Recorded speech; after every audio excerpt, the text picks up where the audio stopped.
Chelsea that good? I mean, are they? Is it just a fluke or Chelsea actually good? Because like if you watch Chelsea games in the last 4 games, Chelsea are unbeaten. And as an analyst, you're tempted to ask yourself, are they properly good? Or is this a good time that Chelsea are having? And that's the reason why we are here today, to analyze if properly Chelsea are good. My name is Fiifi-Manfred. This is Fiifi-Manfred on YouTube. If you found yourself here, then I must advise you that you should subscribe to that channel. Do subscribe to the channel and then turn on notification. In that notification, do choose all so that anytime a video drops, you are first to have it. My name again is Fiifi-Manfred. I'm grateful to have you here. For everybody that subscribed, everybody that supports the brand, not just here on YouTube, on Facebook, on Twitter, all at Fiifi_Manfred, Fiifi-Manfred, everywhere. I want to say I am grateful to you. Today, the big question is, are Chelsea that good? Because I have my questions, I have my doubts about Chelsea, and we'll get straight into it in a jiffy. But yeah, stick and stay.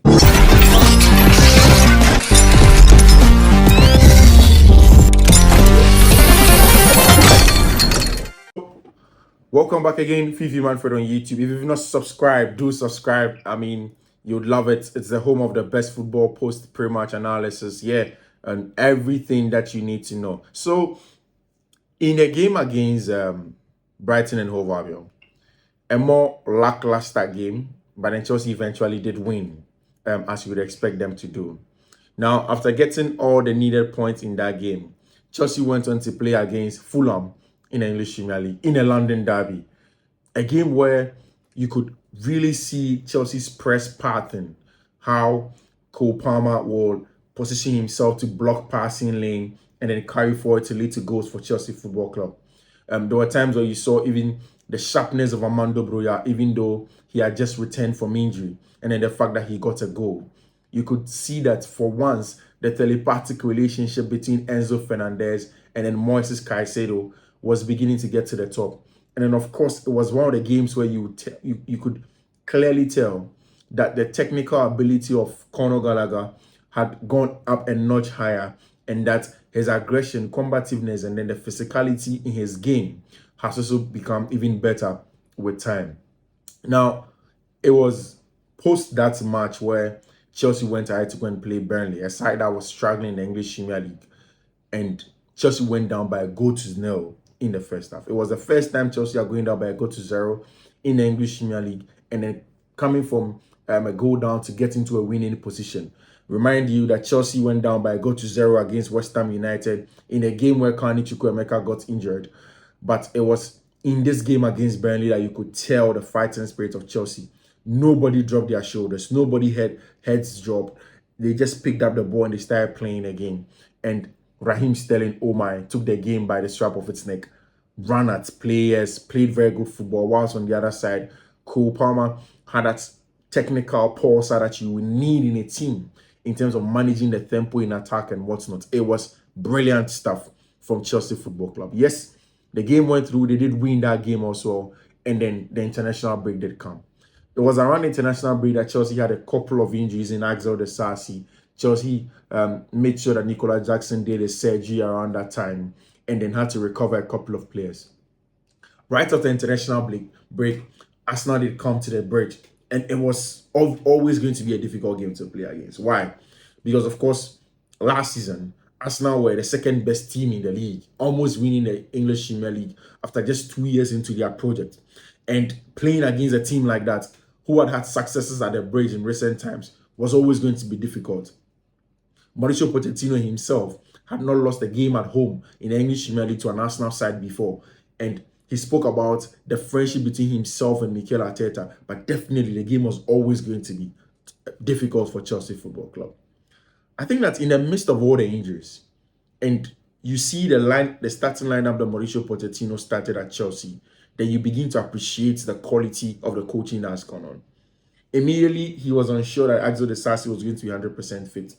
He pushed Levi Cole at centre back with Thiago Silva, and then got Marco Correa at the left-hand side of the defense. And then on the other side, Malo Gusto had returned from injury. Now, in the middle of the pack, Chelsea essentially were playing without the ball like a 4-4-2. So 4 players at the back: Malo Gusto, Thiago Silva, Levi Kowal, Marco Correa. And then in front of that back 4, there was Moise Caicedo, Enzo Fernandez. Then 2 wingers essentially, where Chelsea had Mihailo Modric, and then of course, Raheem Sterling on the right, and then the 2 strikers, sort of, which we will explain going forward in this video. The 2 strikers nominally were Conor Gallagher and Cole Palmer. Now, when the game did go on, this was essentially Chelsea's structure without the ball, essentially forming a box midfield, like I've explained in the last 2 videos, the previous videos preceding this, to prevent Arsenal's central blockade, which was brilliant in my opinion.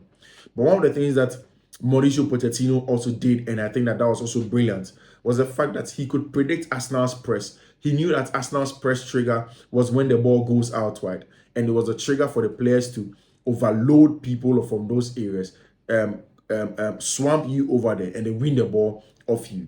Now, what Chelsea did in those areas was that they will send those balls there, wait for the Arsenal press. That's definitely going to be Arsenal's press trigger. Wait for them to come in and press, and then they play one-touch passes with a lot of diagonals. So you could see that a lot of the times, that every time the ball goes from Caicedo, Enzo Fernandez, then Cole Palmer, or Enzo Fernandez, Moise Caicedo, Raheem Sterling, every time, that was exactly what's going to happen in those diagonals. And it helped Chelsea so much that they weren't so much under pressure. They were able to play out of Arsenal's press with those one-touch passes, which was brilliant. Of course, on the other side, you could see Cole Palmer's pulsar. And I've consistently explained pulsar as the intelligence to control the tempo of the game, hold on to the ball, just fake a pass at some point in time, and just to calm down the game, to control the tempo of the game. And that's exactly what Cole Palmer did. So Chelsea's press was brilliant. The central blockade was brilliant. But even in build-up also, Chelsea always consistently found a way to use either Cole Palmer or Conor Gallagher as a spare man in central areas to receive the ball and then to play through Arsenal's press. It happened consistently at some point in time, and it was brilliant. Essentially, the big issue of Chelsea Football Club in that game was that mistake from Robert Sanchez. But you see, my colleague Alex Cook is reporting something, that he was seated behind the Chelsea dugout, and just moments before Robert Sanchez did kick that ball for Rice's goal, he had gone for a long kick inside, and Chelsea's goalkeeper's coach Jimenez had shouted and berated him on the touchline that he doesn't want him to go long, he should go for the passes to the left. And just after that, he went for that pass to the left, failed to find Enzo Fernandez, and then that goal from Regis did come. So you can understand, yes, Chelsea literally were winning the game until that mistake from Robert Sanchez. But you can also understand that it is part of the growth process of Chelsea Football Club and where they are now as a club. And you can understand where they are coming from. So sometimes you don't force them too much. Albeit you'd have thought that a goalkeeper with that experience as Robert Sanchez would have done better. Now the question is, are Chelsea that good? After the win against Brighton, after the win against Fulham, Burnley, and now the draw against Arsenal, are they that good? This is my personal assessment of the Chelsea team, right? First of all, I think that Chelsea are going to have successes against the top 6 teams. Almost every top 6 team that Chelsea will play, Arsenal, Liverpool, they've drawn against them, right? And then these are Chelsea teams that were supposedly struggling. Arsenal, Liverpool, they've drawn against them, all at the bridge. Tottenham Hotspur will come, Chelsea will get points from them. Man City will come, Chelsea possibly, that's going to be the difficult one, but Chelsea possibly may get points from them. They are looking at teams in the top 6 of Newcastle and the likes. The bigger problem, and you've seen it with Chelsea and the data that I'm yet to show you, is the fact that Chelsea's biggest problem has been how to break down the low blocks at the back. Teams that sit back and invite you to come and break them down and want to control the game from a defensive perspective, and then show you into some channels where they think that they are comfortable you having the ball there. And clinical example is that game against West Ham United. So it's already ascertained that against the big boys, Chelsea may not struggle. But it's with the smaller teams that Chelsea probably may struggle if things are not done right. So, and I think that that's essentially the most important part why Chelsea brought in Cole Palmer. Because in a game where you need to break down and the opponent in a low block, then you need somebody that either goes in for a pass volume a lot of the times, like Enzo Fernandez, very high and wide, very high and central in those areas, just in front of the opposition backline. And then you need a Cole Palmer that will control the tempo of the attack from the half spaces when they cut in from the right hand side as an interior. Very, very important. So that's going to be the question for Chelsea now. How do they play against a Brentford that will play with the three at the back, consistently go back and get a job done? Chelsea suffered that against Nottingham Forest, where that goal from Taiwo Awoniyi took Chelsea by surprise when they are sat back, and there was the lack of pace also between Thiago Silva and Levi Cole also exposed Chelsea at the time.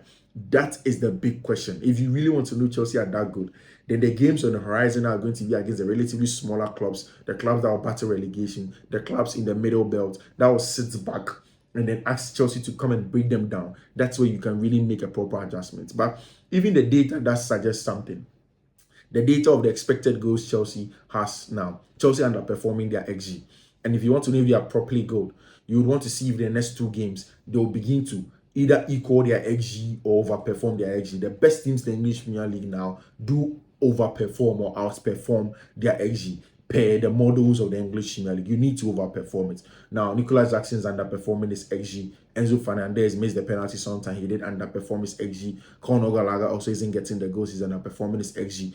All of these guys in these areas need to get goals to push Chelsea up and then to help them perform their XG, meet their XG demands, or even do better. Now, if you look at the XG table, Chelsea are somewhere around fourth between the top four, which is good in terms of XG. But it's about getting that into actuals. That's the challenge for Chelsea Football Club as against now. So, as if Chelsea are that good, I think it's just a little bit more left. They are a team that looks like they have proper prospect. But essentially, it's about how to get that job done, how to get to the final third, how to convert those XGs into actuals. That's where Chelsea are lacking. But once they're able to get that done, trust you me, this team is going to be a good one. And if you look at where Chelsea are now, they're just about 4 points between themselves and the top four from the 10th position. So it's not as bad as it looks, and I think that they're actually good. So yeah, you enjoy. All too soon, the end of another video here on Fiifi-Manfred. I am grateful to have you on. It's almost 11 p.m. here in Ghana. I had to stay out to put this out for you.